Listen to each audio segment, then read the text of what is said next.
अस्सलाम वालेकुम दोस्तों, मैं हूं शाहिद हुसैन। बहुत अहम मसला है NICVD में जो करप्शन हुई थी, जिसमें नैब ने तहकीकात का आगाज़ किया था। आज उस केस का पता चला है कि कराची से इस्लामाबाद मुंतकिल कर दिया गया है। बहुत अहम मसला और इंतहाई अफसोसनाक चीज़ है। आज मुझे लग रहा है कि जिस तरह सियासी जमातें बिल्कुल अपने मकासद के लिए ये बातें ज़रूर करती हैं, लेकिन मैं बड़ा एक दुखी दिल के साथ महसूस कर रहा हूँ कि जैसे इंसाफ का जनाजा कैसे निकलता है, तो मुझे आज वाकई लग रहा है कि इसी तरह निकलता है इंसाफ का जनाजा, जिस तरह ये आज NICVD करप्शन केस के साथ हुआ है कि अचानक इस्लामाबाद का हालांकि केस नहीं बनता। जो इस्लामाबाद में केसेस चल रहे हैं कराची के साबिक सदर आसिफ अली जरदारी और दीगर के ख़िलाफ़, उनको कराची मुंतकिल किया जा रहा है और ये कहा जा रहा है कि जहाँ करप्शन हुई है उस सूबे में जो है वो केस चलाया जाए, वहाँ की अदालतों में चलाया जाए। तो यहाँ का इंक्वायरी, यहाँ का केस अचानक इस्लामाबाद मुंतकिल कर दिया गया। अब हैरान कुन सूरत हाल है, क्योंकि पूरी ईमानदारी और पूरे वसूख के साथ और ठोस शवाहिद के साथ, जो कि मुख्तलिफ ज़राए से हमें मौसूल हुई, मैंने वो पूरे जज्बे के साथ खबर चलाई। चूँकि जो ज़्यादती होती रही तो उस चीज़ को हम रिपोर्ट करते रहे। नैब ने जिस तरह तहकीकात का आगाज़ किया, और अक्सर ये होता है कि नैब में कराची में तकरीबन सारे ईमानदार लोग हैं। बिल्कुल हमें यकीन है, भरोसा है कि वो जिस करप्शन के मामले पे हाथ डालते हैं तो वो उसको अंजाम तक पहुंचाते हैं, ठोस केस बनाते हैं, और पूरा यकीन है कि वो छोड़ते नहीं हैं किसी चीज़ को, कोई ज़ाती मफाद या किसी के दबाव पर नहीं आते। ज़्यादातर केसेस में मैंने ऐसा देखा है, और इसलिए मैं पूरा भरोसा करता हूँ। और फिर अक्सर जो केसेस इंक्वायरीज़ मुख्तलिफ चीज़ों की जब शुरू होती हैं, उसके बाद जब अदालतों में आती हैं, तो जब पता चलता है कि फ़लाँ तफ्तीशी अफसर, फ़लाँ डायरेक्टर, फ़लाँ अफसर जो है इस मामले की तहकीकात कर रहा है, तो हमें और ज़्यादा यकीन और ईमान पुख्ता हो जाता है कि हाँ, अब ये केस अंजाम तक पहुँचेगा। तो NICVD वाले जो केस की तहकीकात जो टीम कर रही थी, उसके बारे में भी मेरा पूरा अब तक यकीन है कि वो बिल्कुल ठीक अंदाज से कर रहे थे। इसलिए जब कहते हैं ना कि जब किसी की दुम पे पाँव पड़ता है तो चीखें निकलती हैं, तो जब उन्होंने एक ईमानदारी से, एक मजबूत तरीके से केस बनाने की कोशिश की, तो आपने रोज़ देखा होगा CM, उसके अलावा पीपल्स पार्टी की तकरीबन बड़ी जो आला क़यादत थी, सूबाई और मरकज़ी क़यादत, वो प्रेस कॉन्फ्रेंस कर रही थी और मुख्तलिफ एंगल से इसको सियासी बनाने की कोशिश कर रही थी। चूँकि केस मजबूत था, इसलिए ही तो सबकी चीखें निकलनी थी। अगर केस कमज़ोर होता तो शायद कोई बात ही नहीं करता, और भी इस तरह MPA MNAs जो है वो रोज़ अदालतों में पेश होते हैं, उनके बारे में तो कोई बात नहीं करता, जो सक्खर से और मुख्तलिफ इलाकों से आते हैं।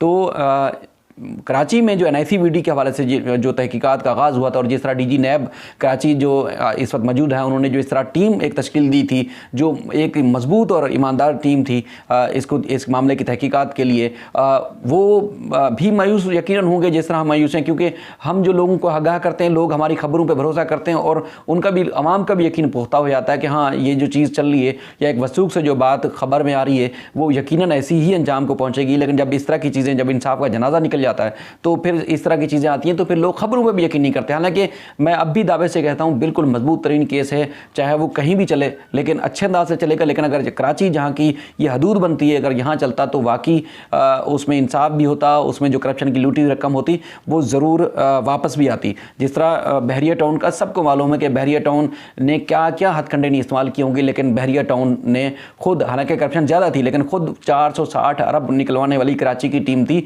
जिन्होंने सुप्रीम कोर्ट में एक अच्छा और मजबूत केस बना के दिया था कि सुप्रीम कोर्ट ने उनसे रिकवर करने के लिए, ज़ाहिर निकल आएंगे, लेकिन 460 अरब रुपए देने पर मजबूर हुआ बहरिया टाउन।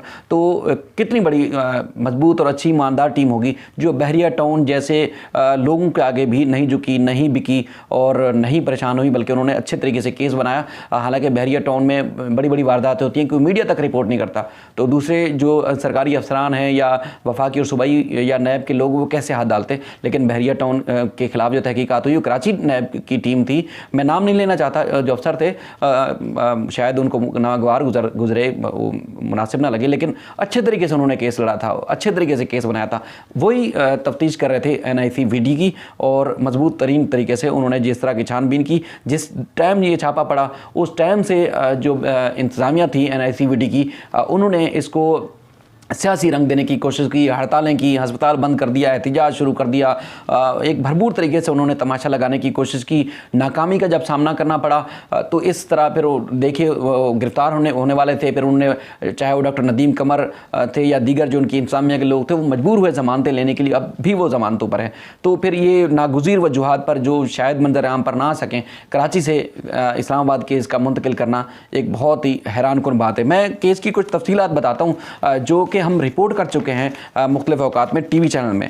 नैब ने 2014 से 2020 के दरमियान जो तकरीबन 30 अरब रुपए का फ़ंड जारी हुआ NICVD को, 5 अरब रुपए की जो ज़कात थी, खैरात थी, उसका फ़ंड जारी हुआ। इसके अलावा 10 अरब रुपए का नैब NICVD जो है वो मकरूज़ भी हो चुका है, जो कि जना कार्डियो के नाम से मशहूर है, दिल का अस्पताल जो कि कराची का सबसे बड़ा और आज भी लोग समझते हैं और लोग जानते हैं कि सबसे बेहतर अस्पताल चल रहा है। और सबसे बेहतर अस्पताल में करप्शन का इस तरह बाजार गर्म होगा तो फिर आप सोचेंगे जिन अस्पतालों में काम नहीं हो रहा तो वहाँ किस अंदाज से करप्शन हो रही होगी।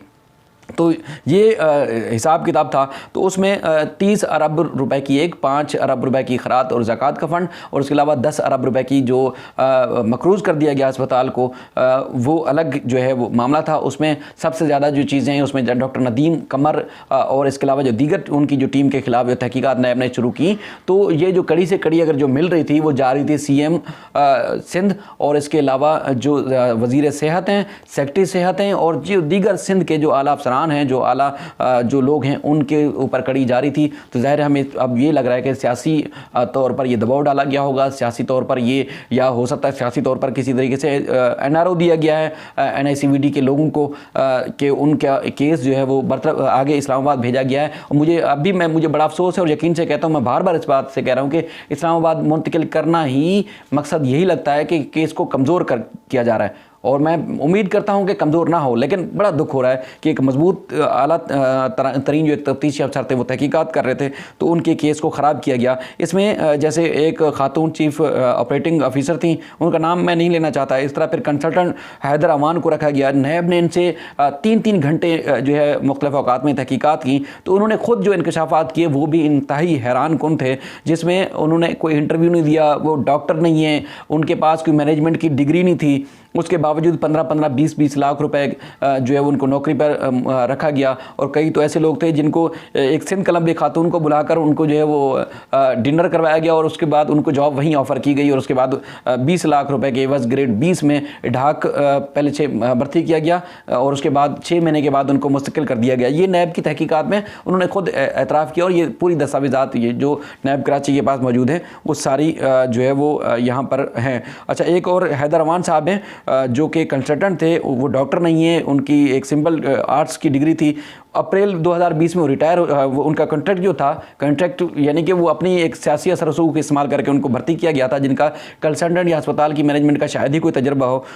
उनका जो कॉन्ट्रैक्ट था वो अप्रैल में ख़त्म हो चुका था, उसके बावजूद अब तक उनको तनख्वाह जारी हो रही है। वो तनख्वाह मामूली नहीं है, 15 से 20 लाख रुपये उनको माहवार तनख्वाह जारी होती है।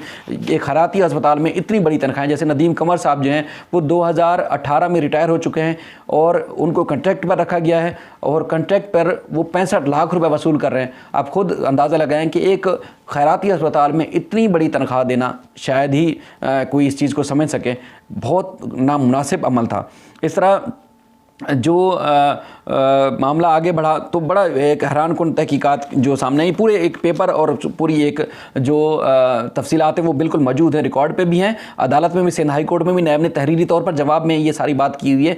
HR, मार्केटिंग, सिक्योरिटी, ऑडिट समेत 15 मुख्तलिफ सेक्शन हैं जिसमें नैब जो है वो तहकीकात कर रहा था। और नैब ने जब छापा मारा था तो उस वक्त भी अस्पताल में नैब ने छापा नहीं मारा, लेकिन उसको रंग दिया गया कि नैब ने अस्पताल में छापा मारा। वो HR डिपार्टमेंट जो कि तकरीबन 450 या 500 मीटर दूर है अस्पताल के अहाते से, वहाँ पर छापा मारा था, लेकिन उस वक्त एक काम छोड़ दिया गया और लोगों को मजबूर किया गया एहतिजाज करने पर सियासी तौर पर, और उसके बाद जो है वो इस सारे मामले को जो है वो शामिल किया गया। अच्छा, इसमें जो बोर्ड ऑफ गवर्नेंस है, जो इसका CM उसमें शामिल हैं, अस्पताल का जो बोर्ड है गवर्नर्स का, उसमें वज़ीर सेहत भी हैं, सेक्रेटरी सेहत भी हैं और दीगर लोग भी शामिल हैं। इनकी साल मीटिंग भी नहीं होती। फिर किस तरह के फैसले होते हैं। ये एक रूल्स है, असूल है, मीटिंग होना ज़रूरी होती है, कोई भी मैनेजमेंट का फैसला करना है तो उसमें होता है। अब जो दिल के हालात थे या इसके अलावा जो अस्पताल में जो दीगर जो खरीदो फरोख्त होती है उसके लिए जो फंड जारी होते रहे उसकी मद में अलग से करप्शन की जाती रही। इसके अलावा जो गैर कानूनी तौर पर मनपसंद अफराद को और सियासी असर रसूख रखने वाले लोगों को जो भर्ती किया गया वो भर्ती गैर कानूनी तौर पर किया गया, उस पर नायब तहकीकात कर रहा था। कई ऐसे लोग थे जिनकी फाइलें और रिकॉर्ड नहीं मिला। अच्छा, इस दौरान इन्होंने केस लटकाने की भी बड़ी कोशिश की इंतजामिया ने। पहले सेक्रेटरी फोकल पर्सन मुकर्रर करने का कहा गया था और उसके बाद ना फोकल पर्सन मुकर्रर हुआ, फिर बार बार डिले टैक्टिक्स इस्तेमाल करते रहे, नैब को रिकॉर्ड नहीं दिया जो उनको मतलूब रिकॉर्ड था, लेकिन कहा जाता रहा कि हमने रिकॉर्ड फराहम कर दिया है, नैब ने छापा मारा, तबाह बर्बाद कर दिया। पता नहीं कौन कौन सी चीज़ें जो है वो कही जाती रहीं, लेकिन बुनियादी तौर पर जो एक नैब को जो रिकॉर्ड चाहिए था वो नहीं दिया गया मुलाजमीन का। इसके अलावा छानबीन की जाती रही। अच्छा, अब बात सामने आती है वो जो नैब ने केस बना रहे थे, बड़ा ज़बरदस्त तरीके से था। खुद मुलाजमीन ने इंकशाफात किए नैब की तहकीकात के दौरान, गिरफ्तारी से बचने के लिए उन्होंने ज़मानतें ले लीं और पीपल्स पार्टी का जो रवैया था वो सबके सामने था। दूसरा डॉक्टर आते हैं तारिक शेख साहब के ऊपर। तारिक शेख जो है सिंध के मुख्तलिफ महकमों में, बड़े बड़े महकमों में काम कर चुके हैं। मेरे ख्याल में गवर्नर या वज़ीर आला हाउस में भी वो प्रिंसिपल सेक्रेटरी के तौर पर फ़राइज़ अंजाम दे चुके हैं। इंतहाई अच्छे और काबिल एतमाद समझे जाते हैं। वो आताब का शिकार हैं इस वक्त। वो आताब का शिकार इसलिए हैं कि उन्होंने ही करप्शन की निशानदेही की थी। सेक्रेटरी सेहत को आगे जो आला अफसरान हैं, चीफ सेक्रेटरी तक को वो खतूत लिखते रहे कि यहाँ करप्शन हो रही है, मामले को देखें, छानबीन करें। उनकी निशानदेही के बावजूद NICVD में कोई छानबीन नहीं हुई। उसके बाद फिर उन्होंने मुख्तलिफ फोरम पर दरख्वास्तें दी नैब और FIA को। तो उसके बाद नैब ने जब एक्टिव हुआ, नैब ने जब छानबीन शुरू की तो वाकई जो उनकी बातें थी वो सच साबित हुई और जो है वो वाकई करप्शन हो रही थी। और फिर मुलाजमीन ऐसे भर्ती किए गए हैं जो जिनको शायद ही 50,000 या लाख भी तनख्वाह ना देने के काबिल थे, उनको 12-12, 15-15 लाख पे, और बाज़ तो ऐसे हैं जिनका मुलाजमत का रिकॉर्ड ही अस्पताल के अंदर मौजूद नहीं और उनको भर्ती किया गया। तो उनकी सारी बातें सच साबित हुई जब भी नैब ने सारी छानबीन शुरू की। तो वो इस वक्त आताब का शिकार हैं। उनके खिलाफ जो है मुख्तलिफ इलाकों में जो है एक नामालूम लोगों के इमा पर जो है वो नामालूम वजूहात पर या नामालूम लोगों के ज़रिए जो है वो दरख्वास्तें दी जा रही हैं। उनको मुलाजमत से निकाल दिया गया। सिर्फ यहाँ नहीं बल्कि ठट्ठा और दीगर इलाकों में भी उनके खिलाफ जो है खामखा की दरख्वास्तें दी जा रही हैं। करप्शन की निशानदेही करने वाले डॉक्टर को अस्पताल से भी निकाल दिया गया और उसके बाद वो अब आताब का शिकार है, कोई पुरसाने हाल नहीं है। उन्होंने आज भी, बल्कि गुज़श्ता रोज़ उन्होंने चीफ जस्टिस ऑफ पाकिस्तान को भी इस मामले के लिए ख़त लिखा कि उन्होंने करप्शन की निशानदेही की थी। FI और नैब तहकीकात भी कर रहा है। तो जब उनको अब ज़िंदगी के जान के लाले पड़े हुए हैं, ज़ाहिर है उनकी फैमिली है, एक पढ़े लिखे समझदार, एक मुहब्ब वतन और सूबे और अपने मुल्क से मोहब्बत करने वाले लोग, वो शख्सियत हैं और वो अपने एक पैशन और मकसद से वो बहुत ज़्यादा मोहब्बत करते हैं। वो नहीं चाहते कि 2 नंबर काम हो या करप्शन और चोर बाजारी का जो है वो लूट मार हो। उनकी ज़िंदगी अताब कर दी गई है इस करप्शन की निशानदेही के ऊपर। तो अब बड़ी हैरान कुन बात ये सारी चीज़ें सामने आई। अब मैं कुछ और भी चीज़ें इसकी रिकॉर्ड पर लाऊंगा इंशाल्लाह। मैं कोशिश करूंगा जो नैब ने तहरीरी तौर पर एक पूरा एक बंच दिया था सिंध हाई कोर्ट में, जो नैब हासिल कर चुका है, वो कोशिश करूँगा कि मैं आपको अदालत का, चूँकि पब्लिक रिकॉर्ड हो चुका है, वो पब्लिक है, अवामी रिकॉर्ड है, तो मैं वहाँ से कोशिश करूँगा कि वो भी आपको अगली वीडियो में या चंद दिनों में मैं आपको वीडियो के ज़रिए बताऊँ कि नैब ने क्या क्या इंकशाफात किए थे। ये जो मैं आपको जो तफसीलात बताई, ये जो नैब ने तहकीकात में बुनियादी तौर पर या एक इब्तदाई तहकीकात में जो चीज़ नैब के सामने आई थी वो रखी, लेकिन जो तफसीलात के साथ या तफसीली जो रिकॉर्ड है वो इंशाल्लाह मैं आपके सामने रखूँगा। अब अल्लाह ही हाफ़िज़ है, इस तरह अगर इंसाफ होगा तो, अगर इस तरह एहतसाब होगा तो फिर उसका अल्लाह ही हाफ़िज़ है। अगर किसी को NRO देना है तो फिर इसी तरह दें। फिर हम मीडिया वाले या फिर ऐसे लोग जो करप्शन, बदउनवानी या फिर 2 नंबरी के ख़िलाफ़ हैं, फिर शायद वो या तो फिर बैठ जाएँ या तो फिर जाके खेती बाड़ी शुरू कर दें या रक्षा चलाना शुरू कर दें। फिर आवाम को आगाही के लिए फिर मेरा नहीं ख्याल कि वो काम करें। और फिर उन तफ्तीशी अफसरान का फिर मोराल कैसे बुलंद होगा जो एक मजबूत तरीके से काम करते हैं और फिर उनको काम नहीं करने दिया जाता, उनसे तफ्तीश ले ली जाती है और फिर उनको तफ्तीश को दूसरी जगह पे मुंतकिल कर दिया जाता है। उस DG नैब का क्या बनेगा? जिस DG नैब को कराची मुंतकिल किया गया था तो यहाँ पे करप्ट अनासर की जो है वो चीखें निकल गई थी। चूँकि वो एक प्रोफेशनल आदमी है, वो अच्छे तरीके से काम करते हैं, वो उनका एक बड़ा एक अच्छा म्यार है, एक बड़ा उनकी अच्छी शख्सियत और अच्छे एक स्टैंडर्ड के हामिल समझे जाते हैं, उनका क्या फिर मुराल होगा जब एक अच्छी तरीके से तफ्तीश के लिए उन्होंने टीम तश्कील दी और उसके बाद वो तफ्तीश यहाँ से मुंतकिल कर दी गई, और फिर वो मज़ीद लोगों से फिर कैसे काम वो करवा पाएंगे, और फिर जो तफ्तीशी अफसरान जो नैब के जो करप्शन के ख़िलाफ़ दिन रात मेहनत करते हैं, काम करते हैं, रिकॉर्ड जमा करते हैं, फिर उनका कैसे मुराल डाउन होगा या बुलंद रहेगा दीगर मामलात के लिए देखने के लिए, तो आप खुद ही अंदाज़ा लगा सकते हैं। इस तरह फिर वो हाल हो जाएगा जैसे हमारी पुलिस और दीगर इदारों का है। मैं फिर किसी और मौजू के साथ आपकी खिदमत में फिर हाजिर हूँगा। मुझे उम्मीद है कि आपको ये वीडियो पसंद आएगी और बहुत सारे लोगों पर ये क़यामत बनकर गुजरेगी। आपको मैं अपडेट ज़रूर करूँगा, क्योंकि इस केस के लिए मैं पहले भी आपको बता चुका हूँ कि ये जिन लोगों के ख़िलाफ़ हम खबरें चलाते हैं, सबूत के साथ खबरें चलाते हैं, जब वो फिर आगे प्रोसिक्यूशन में या आगे जाके वो साबित नहीं हो पाते या डिले हो जाते हैं, तो फिर वो हमें पकड़ के ताने मार रहे होते हैं। देखा, कहा था ना, एक दफ़ा एक डॉक्टर साहब हैं, आजकल भी वो ट्रायल का सामना कर रहे हैं, उन्होंने भी मुझे पकड़ के कहा था, हाँ यार, वो इतनी अरब की करप्शन की थी ना, तुमने खबर चलाई थी, उसमें से आधे तुम रख लो। लेकिन उसके बाद एक और केस उनके जिनके ऊपर था, उनके जो फ्रंट मैन समझ लें या कुछ लोग थे, तो वो साबित भी हुआ, उन्होंने प्ली बार्गेन भी की और कुछ लोग और भी अब भी पेशे भुगत रहे हैं। तो हम कोशिश करते हैं कि किसी का अलाकार ना बने, और उम्मीद है इंशाल्लाह बातुल इम्कान जान चली जाए, कभी किसी के अलाकार नहीं बनेंगे। लेकिन जो हक़ाइक़ पर मबनी चीज़ें होती हैं, हम कोशिश करते हैं कि अवाम तक पहुँचाएँ और लोगों को अपडेट रखें, इस मुल्क में, इस सूबे में, इस शहर में, इस जगह हो क्या रहा है वो आपको बताएँ। और उम्मीद करता हूँ मैं इंशाल्लाह ये चीज़ें मरते दम तक जारी रखूँगा। तब तक के लिए बल्कि हमेशा अपना ख्याल रखिएगा। फिर किसी और मौजू के साथ आपकी खिदमत में फिर हाज़िर होंगे। तब तक के लिए अल्लाह हाफ़िज़।